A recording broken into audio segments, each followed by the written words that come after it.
orada sen men perişten dinle sana duşum dönsen canım dünya mitgödi Kursakta yalnız yürek bir sen özümü söyti Men kara gözlüm her yerde gör ya sen keşfini Sen sevgi nağışlarımın en ovadan keştesi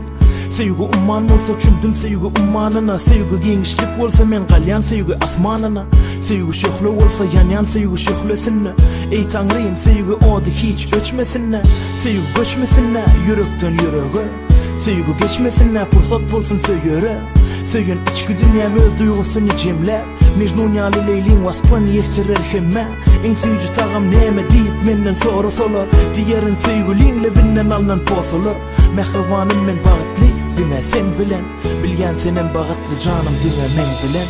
Men bağıtım düne sensin Men olman canım sensin Söylerin öleceğim Sen menin periştem Men bağıtım düne sensin Men olman canım sensin Söylerin öleceğim Sen menin periştem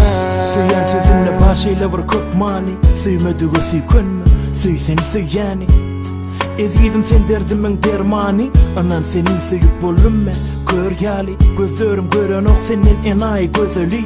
Söygü gäme senne bakı bile yüzeli Ömrüme sen söygüyün velen bezeli Ut koşup gitsin ayrılığa bermen gezeli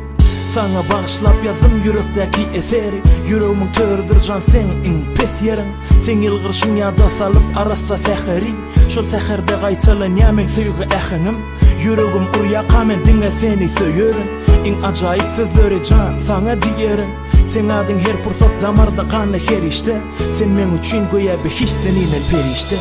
Men bağıtım düne sensin Men olman canım sensin Söylerin öleceğim Sen menin periştem Men bağıtım düne sensin Men olman canım sensin Söylerin öleceğim Sen menin periştem Men bağıtım düne sensin Men olman canım sensin Söylerin öleceğim Sen menin periştem Men bağıtım düne sensin Men olman canım sensin Söylerin